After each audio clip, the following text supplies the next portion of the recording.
Hola grupo, ¿qué tal? Es un gusto volver a compartir con ustedes una materia en este nuevo cuatrimestre.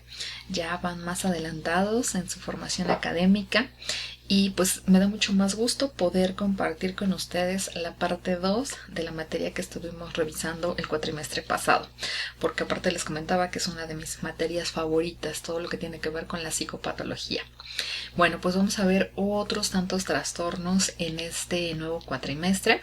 No son tantos como la vez pasada, realmente son menos y vamos a poder profundizar un poco más y hacer algunas otras cosas con cada uno de los trastornos. Entonces, pues vamos sin más preámbulos con el que nos compete para esta materia. El primero de ellos es el trastorno de pánico. La unidad 1 se compone del trastorno de pánico y agorafobia. Los vamos a ver por separado. Entonces, en esta primera semana vamos a estar revisando trastorno de pánico. Recuerden que nuestro documento base sigue siendo el DSM-5, por lo cual ustedes tendrán que hacer la lectura completa del capítulo correspondiente. No es muy largo y realmente resulta bastante interesante. Te propongo primero un ejercicio. Toma nota ahí en tu cuaderno donde vayas tomando tus apuntes que te sirvan para tus tareas y para estudiar. Toma nota de qué piensas cuando escuchas la palabra pánico. Todo lo que te venga a la mente. Seguramente serán palabras como miedo, desesperación, terror, la incapacidad, no sé, seguramente te vendrán muchas palabras a la mente y esto pues nos empieza a dar una idea, o quiero que te empiece a dar una idea, pues de las implicaciones que puede tener este trastorno, ¿no? De todo lo que puede significar, sobre todo a nivel cognitivo, para una persona que vive en un momento dado este trastorno. De acuerdo al DSM-5, el trastorno de pánico consiste en ataques de pánico. Dice ataques en plural porque, ojo, viene otra parte en el DSM-5 donde nos dice que puede ser también un especificador para otros trastornos. ¿Qué quiere decir esto? Que quizás en el curso de otro trastorno puede aparecer de manera aislada un ataque de pánico, pero eso no hace que ya se tenga el trastorno de pánico. Entonces, por un lado tenemos el trastorno como tal, que lo constituyen más de un ataque, obviamente, y tenemos el otro que es ataque de pánico, ¿no? Quiere decir que un día me dio y no me volvió a dar otro ataque de pánico.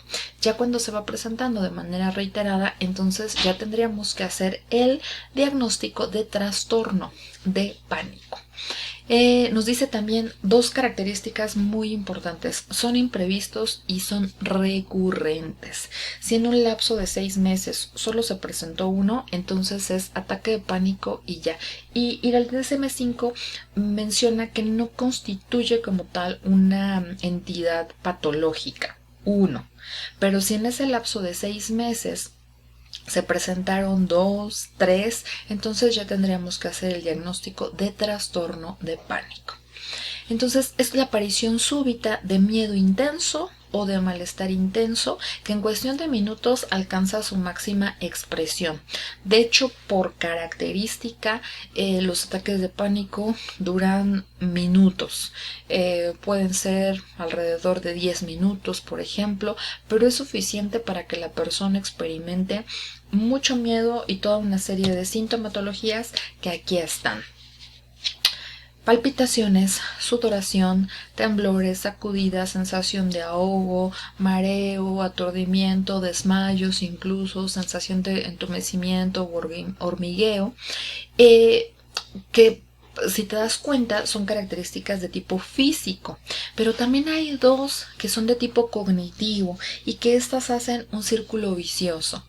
Dos características cognitivas: miedo a perder el control o a volverse loco. La persona siente que en ese momento va a desquiciarse tal cual. Y la otra, miedo a morir. Justamente por toda esta sintomatología, pues suele confundirse con que le está dando un ataque cardíaco, por ejemplo, que es lo más común que la persona va a pensar.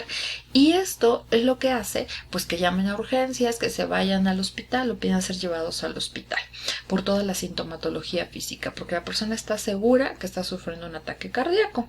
De modo que cuando llegan a urgencias y empiezan a hacer pues los estudios físicos correspondientes, pues se dan cuenta que no hay tal situación.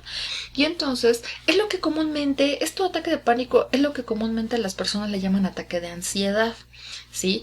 Y bueno, ya esto tendrá más sentido, seguramente lo has escuchado o incluso hasta lo has vivido, porque realmente tiene una prevalencia importante. Pero bueno, hoy estás aprendiendo que el nombre clínico para los profesionales es ataque de pánico o trastorno de pánico cuando ya se han presentado varios en un lapso de 6 meses, ¿va? Nos dice que tiene que presentarse 4 o más de los siguientes síntomas para que entonces se cumpla con el criterio A que nos dice el DSM-5. Y estos dos básicamente son los elementos fundamentales para que podamos hacer el diagnóstico del trastorno de pánico.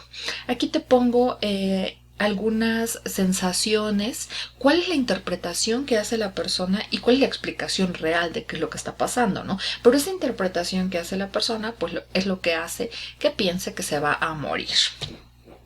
Y te decía que hace un círculo vicioso, ¿no? Entonces hay un síntoma que desencadena toda la situación, viene la alarma, los pensamientos catastróficos, con esto se incrementa el miedo, vienen conductas evitativas y que a su vez vuelven a provocar la sintomatología y entonces va haciéndose ese círculo que justamente en terapia pues es lo que se le tiene que enseñar a la persona a romper. Bueno, aquí son otros criterios que igualmente son importantes, que nos llevan a comprender mejor el trastorno. Ya tú los leerás con mayor detenimiento, pero lo que principalmente nos va a dar la adecuada interpretación de qué es un trastorno de pánico es el criterio A. Bueno, estos son comunes, ¿no? También puede haber ataques de pánico esperados y en donde sí hay un desencadenante. Aquí propiamente no se caracterizaría como trastorno de pánico, sino, bueno, pues sí es un ataque de pánico, pero más bien sería en el curso muy seguramente de otra patología, ¿no? Quizás como especificador, pero si te das cuenta nos dice la definición que tienen que ser imprevistos. Lo que sí es que la persona teme que se vuelvan a presentar, ¿no? Y puede que eso haga, o mejor dicho, eso hace que empiece a presentar las conductas evitativas. Si me dio por primera vez en el supermercado, entonces ya no voy al supermercado. Si me dio en el camión, entonces ya no voy a querer subirme al camión, ¿no? Esas son las conductas evitativas. También nos dice, por ejemplo, que también puede haber un ataque de pánico nocturno, que donde la persona se despierta del sueño ya en un estado de pánico, ¿no? Y esto pues resulta muy incomprensible para la persona, como si estaba pues en un estado de relajación porque estaba durmiendo, pues cómo es que se presenta, ¿no? Aún dentro de esta circunstancia de aparente calma. Te dejo en el apartado donde está el texto, te dejo este video para que consultes con más detalle los síntomas. Es como el resumen de lo que ahorita hemos estado revisando, ¿vale? ¿En qué consiste la evaluación? Pues tenemos que hacer entrevista, historia clínica.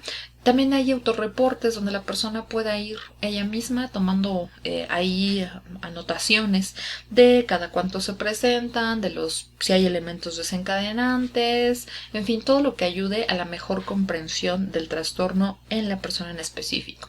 También contamos con test, por ejemplo, hay muchos. Te dejo uno en el apartado también aquí de la plataforma, te dejo uno para que lo revises. Recuerda, siempre tenemos que considerar que los test que apliquemos con el objetivo de hacer un diagnóstico o investigación estén validados y estandarizados para población mexicana. Eso es sumamente importante. Nos podemos encontrar N cantidad de test, pero si no están validados y no tienen las estandarizaciones para población mexicana, entonces va a tener sesgos y no va a ser confiable nuestro diagnóstico. Entonces eso, ahí ojo con eso. Y bueno, pues también hay que diferenciarlo de otros trastornos a los que se puede parecer.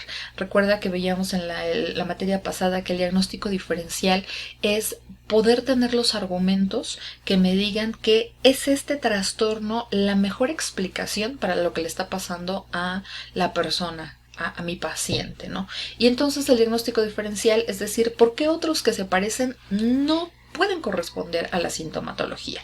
En eso consiste. ¿Va? Epidemiología, pues datos importantes como que las mujeres se ven más afectadas que los varones, por ejemplo, que la mayor prevalencia está en Estados Unidos y en países europeos, que los índices pueden aumentar durante la adolescencia y bueno, ahí podríamos encontrar algunas explicaciones socioculturales también que nos ayuden a entender por qué es que se presenta eso.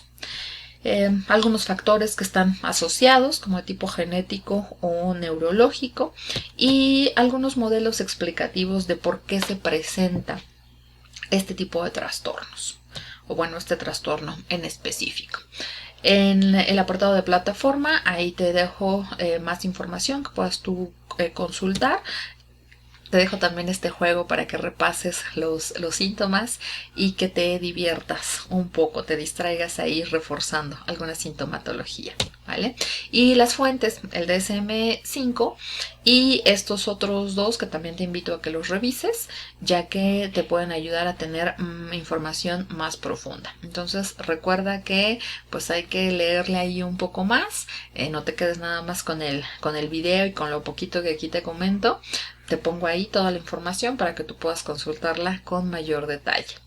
Bien, pues es un gusto estar compartiendo contigo nuevamente. Tenemos otra vez análisis de casos, tenemos foros, tenemos por ahí también una película,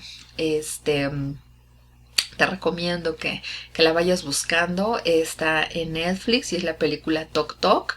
Esta nos va a servir para el trastorno obsesivo compulsivo. Aparte de que vas a poder ver las características diagnósticas de esta psicopatología, pues también te vas a divertir un poco, ya que es una película principalmente cómica, ¿no? Pero bueno, tiene el objetivo primordial que analicemos los trastornos obsesivo-compulsivos. Bien, pues estoy a tus órdenes por cualquier duda o inquietud. No dudes en escribirme por cualquier inquietud que tengas y pues bienvenido, bienvenida a tu nueva materia. Es un gusto compartir nuevamente contigo. Pues nos vemos y que tengas un excelente inicio de materias. Hasta pronto.